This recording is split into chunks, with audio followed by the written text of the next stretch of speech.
right, joining me now is the new manager of the Chicago White Sox. It is Will Venable. And Will, thanks for joining us. Congratulations on the new job. And I can't help but notice over your right shoulder is a World Series championship trophy, which you won with the Texas Rangers. That's got to be a replica, right? What is going on? What's the story behind it? How do you have a World Series trophy behind you in your house?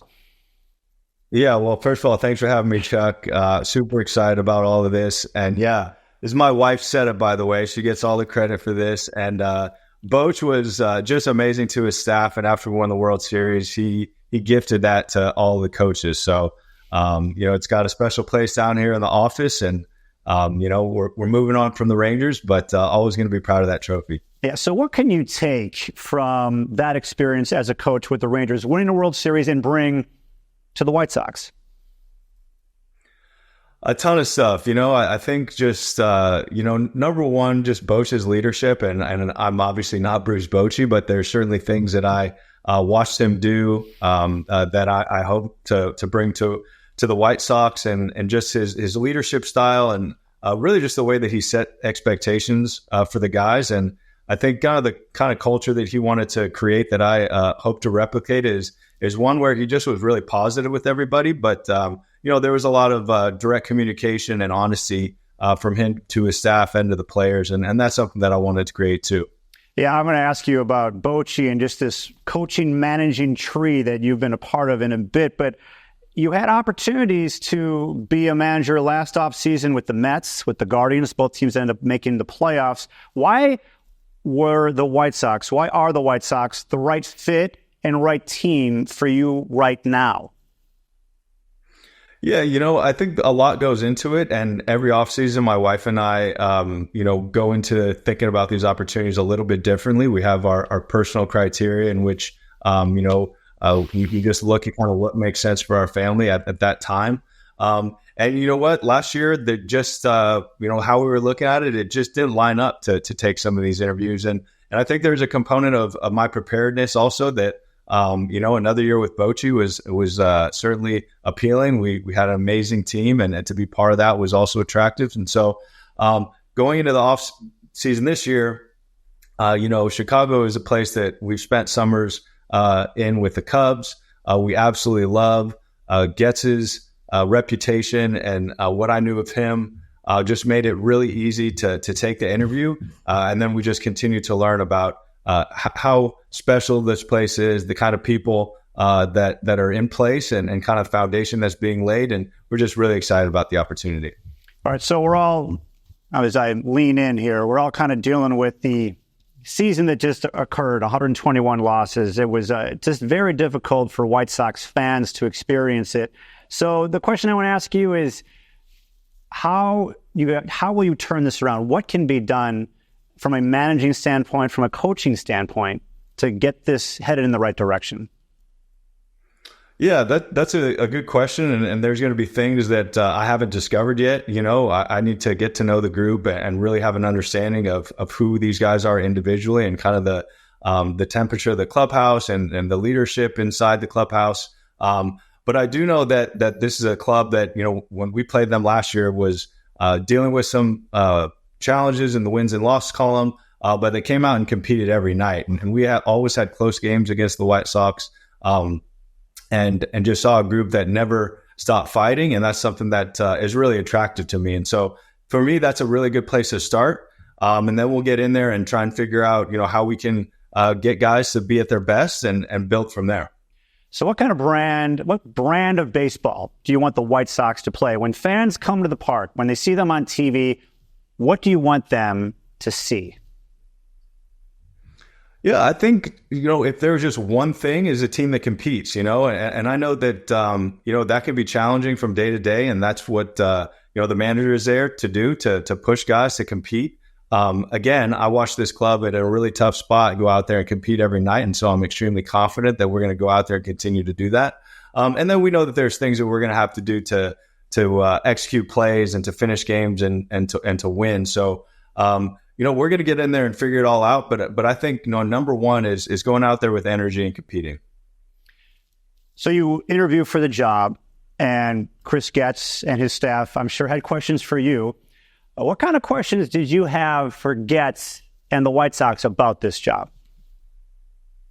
Yeah, I just, number one, wanted to learn more about the people. I know Getz in our paths have crossed in the past, but to get to know him better, to get to know what else was in place as far as the systems and processes, learn a bit more about the other people, get to know Jerry, and just have a more full understanding, I think was important. And that happened, pretty organically, just spending some time. And then, yeah, there's questions about kind of what the vision is and what the plan is. And, I was absolutely blown away by what they were thinking and how they were going about building this. And just really excited to be able to do my part in helping build that foundation.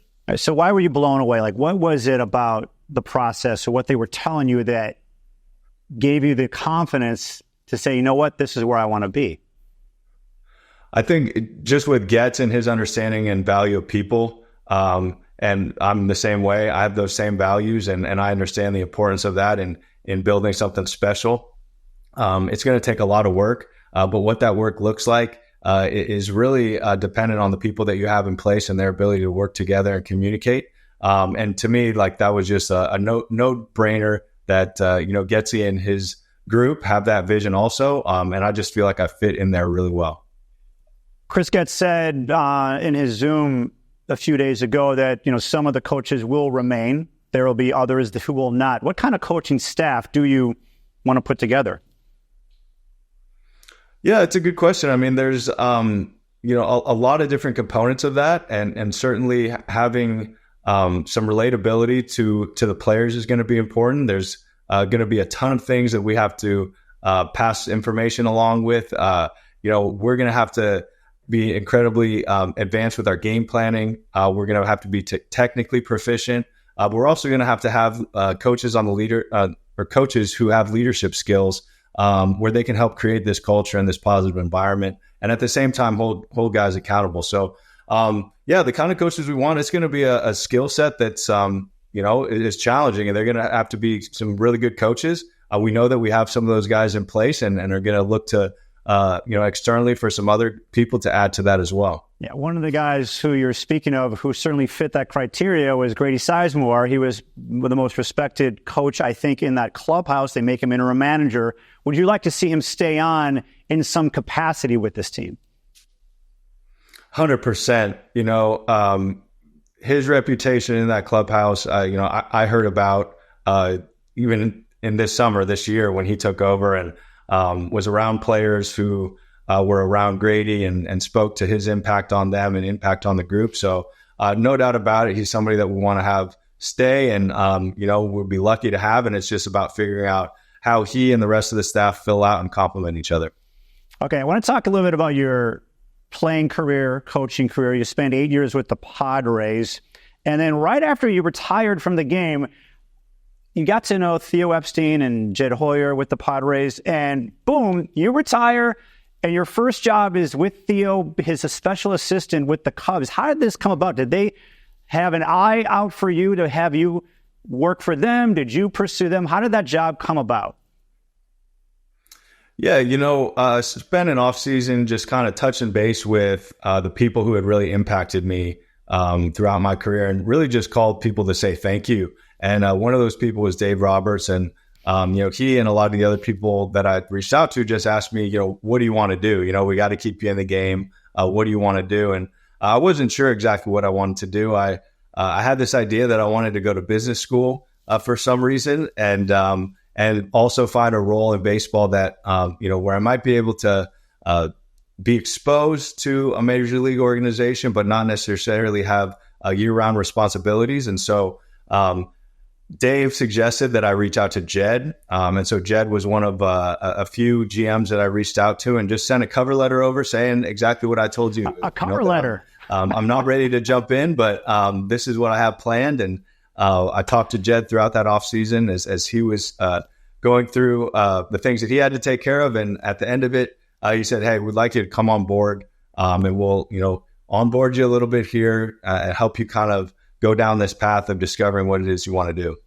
You mentioned Dave Roberts, obviously just won the World Series. I'm told you are really close with him and he's one of your mentors. What has he meant to you? He's meant everything, he's just, number one, just an incredibly positive and supportive person. He and his entire family have just always been loving and supportive to my family. And I could go on and on about he and Trish and the kids, just amazing people. But to have somebody that, was also just helping me be better, he was my first base coach and bench coach. He helped me technically with the game in the outfield. Was also just a really good example of what effective coaching is, what effective leadership is. And then he's just been that guy that if I have a problem, I need someone to talk to or, someone to challenge me to be better. He's just, he wears all those hats for me. It's been an incredible impact on me. Yeah, he had a little World Series thing going on the last few days. Did he reach out to you and congratulate you? I'm assuming he did. Yeah, absolutely. And, I didn't want to bug him during the World Series run, but, I knew he was going to reach out and he certainly did. And just can't be more happy for Dave and the family. And I know how hard he works and it's awesome to see it pay off for him. All right, so getting back to the Cubs, there you are. You're the first. Actually, you spent the 1 year under Theo. Was it more under Theo than Jed, or was it both of them? It was both of them. I would say actually like more communication directly with Jed. Mm-hmm. When I would go visit an affiliate, he'd ask me to write up some notes on what I saw, and I would send those directly to him, communicated more directly to Jed. And so then you are on the field, first base coach, third base coach under Joe Maddon. What did you learn from Joe?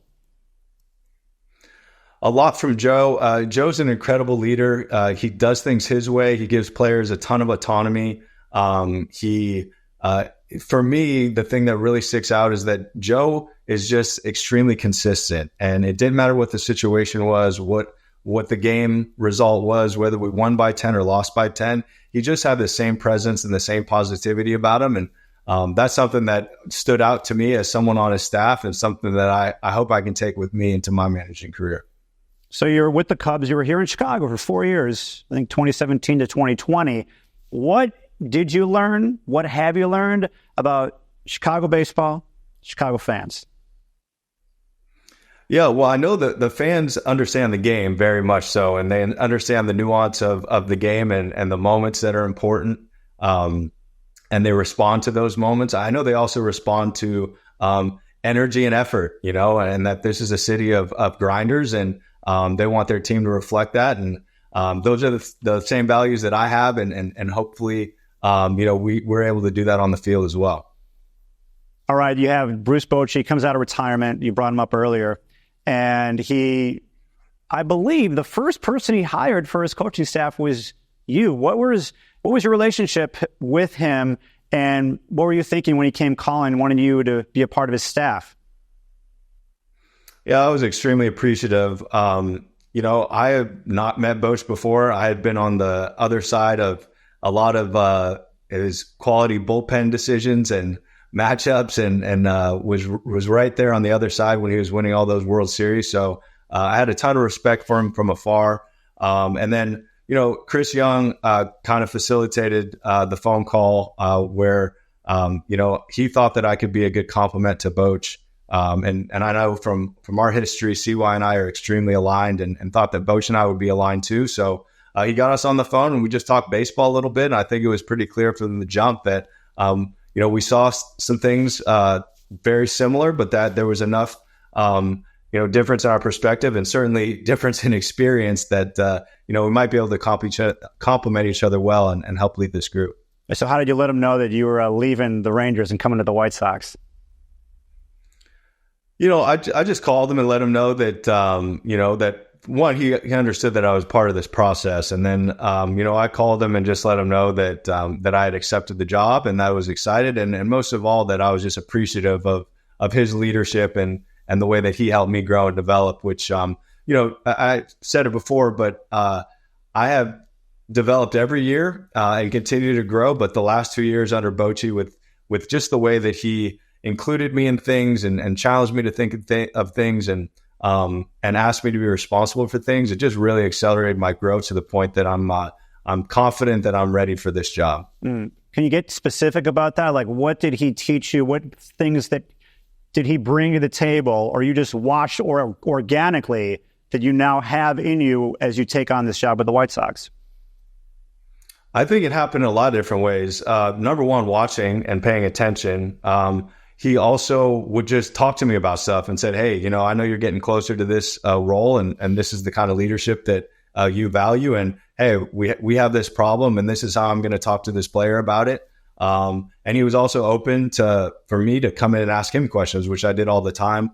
And then he would include me in just kind of his process. And if he was making out the lineup, he would ask me questions. We were talking about bullpen stuff. He'd ask me questions. It wouldn't mean he'd always listen to me, but he would include me in these conversations and really just help me look at the game a different way and help me grow. It's funny. You talked about how you wanted to maybe go to business school after your playing days. You did go to school. You went to school. You went to Bruce Bochy school. You went to Alex Cora's school. You went to Cubs front office school, Joe Maddon's school. Is that how you kind of, as you look back on it, that's basically what you did? You got a PhD in baseball. 100%. I've been so lucky to be around those people and those leaders and the players too, and other coaches. It's just been amazing, the people I've been around and what I've been able to take from each and every one of them and kind of apply to my own leadership style. All right. Your birthday was October the 29th. You turned 42. Happy birthday, by the way. Thank you. Was this the day that you found out you got the job? No, I think it was the day before, or maybe even the day before that. I don't know. Honestly, the last couple of days have been such a blur, and I don't know my days of the week anyway, but with all that's going on. But it was the last couple of days, and certainly a great way to celebrate my birthday. But just super excited about the phone call I got from Getzy when he let me know that I was the guy. So I spoke to some people who know you, played with you, covered you as media members. You mind if I share a couple of these things that they said to me about you? Sure. I'll get your reaction. Okay, here's something that someone said. He said, every teammate will tell you that he was one of those guys who was going to be a manager one day. Did you feel that when you played? Oh, that's quite a compliment. No, I didn't. I mean, I know that, I do know and was confident about the kind of leader I was in the clubhouse. But managing wasn't something that I was thinking about as a player. I don't think it was until later in my career that I even understood really what a manager did, in reality. That is very complimentary and appreciate that. But yeah, that wasn't anything that I was thinking about when I was playing. All right, here's another one. Guys are going to buy in with a guy who played the game. Will can speak their language. How important is it to have someone in that seat, the manager's seat, that can speak the language of the players? Yeah, I think it's extremely important. I also don't think you need to have played in the big leagues to do that, but you do have to have that empathy to what a player goes through. You do have to have an understanding of just the complexity of the game and how, our messaging to players needs to be simple as we're creating game plans and ideas on how to navigate a game. It needs to be simple. And certainly my experience as a player helps me do that. I appreciate that and do think that there's truth to that. And hopefully that makes me an effective manager. Here's one more. He will command accountability. Guys will show up and play for him. How important is accountability? You brought it up a little bit, but I want to kind of get your take on that. Accountability for a baseball player and a team. Yeah, extremely important. We're gonna have a lot of things that we have to do and have to accomplish and execute out there. And for me, accountability is great, but it's really about setting expectations on the front end and being really clear about what those expectations are to give our leadership, our veteran leaderships in the clubhouse, our coaches, something to look at and point to hold guys accountable to. So, accountability is a tough one. I know it's a buzzword, but I think we have to be very thoughtful about how we do it. And it's going to be kind of at the forefront of what's important to me. All right. So you seem like a very mild-mannered, balanced person, can keep your emotions in check. But do you ever lose your temper? Do you see yourself maybe going out on the field and yelling at an umpire? Would you get into the face of a player, of one of your players if need be? What kind of manager in terms of your emotions are you going to be? Yeah, I think different moments need a different type of leadership, and I understand that, and I feel like I do have the full spectrum of communication in me. But yeah, I have been somebody who, as a player was really hard on himself, and have had to learn how to kind of create space between my mistakes and my emotions, and that's something that I feel like I've continued to do very well, and I understand that. As the leader of the group or one of the leaders of the group, you have to maintain that consistency. And, that's something that's really important to me. But at the same time, that there's those moments, whether it's an umpire or something else, that you have to change your tone a little bit. And I think that's part of effective leadership as well. All right. Looking forward to the day. I'm going to say May 3rd will be your first time going out on the field and just screaming at an umpire. Yeah, it's coming at some point. That might be a good guess. All right. I want to talk about your family because your family is really interesting to me. Your dad, Max, played 12 years in the majors, Giants, Expos, Reds, Angels. Really good pinch hitter, by the way. Really good pinch hitter. 57 pinch hits. He batted .244 as a pinch hitter. That's pretty good. I mean, you play the game. How tough is that? Yeah, extremely challenging, and no, he was a special guy, and his ability to be ready for the moment. He wasn't an everyday guy, but he was a guy that was able to accumulate, I think, 8.5 years of service time over, 10 or 11 seasons. And, that was incredible for him to go out there and be ready. And, his starts were going to be against the tough pitcher that the everyday center fielder didn't want to face. So, Maxie was just a great example for me in how to stay consistent, and navigate the challenges of a Major League Baseball season. And I couldn't be more fortunate to have a dad who was just so supportive of me and really showed me the way. Yeah, he did really good against Oral Hershiser. I looked this up. Nolan Ryan against Mark Gubicza. He was 5 for 5. He did quite well. And most of his plate appearances were in the 8th and 9th innings. Like literally the teams that he was on, it's like, you know what, we need a hit. Max, come off the bench, get a pinch hit. We got the lefty-righty matchup. See what you can do, right? Hey, believe me, he was happy to get in there however he could. So whatever it took, he was ready to go. Okay, and then he played in Japan for 2 years. You were 10 years old, 11 years old, something like that. So did you live in Japan while your dad was playing there? Yeah, we did. Both years, we went with him the whole time. And, I would do homeschooling with my mom. She was my homeschooling teacher. Which was impressive that she survived that. But yeah, it was a great experience. It was really cool for my dad to end his career on that note. It was really cool that he was able to do that. I know he was very proud of that. I was very proud of him, and really cool experience for our family to go immerse ourselves in a different culture. And your mom had a big role in this in your career because I read that before high school, you were considering quitting baseball to play basketball. Did she convince you to stay with baseball? She did. She had seen the opportunities that baseball presented my dad. And, basketball was my first love in high school and all growing up. And, I didn't play baseball my senior year in high school or freshman year in college. And she was finally the one that said, hey, you might want to pick this up. Your dad says you have some ability. You might want to stay ready and stay locked into your baseball career because it could give you some opportunities. And glad I listened to my mom because baseball has been great to me and certainly appreciative of everything it's given me.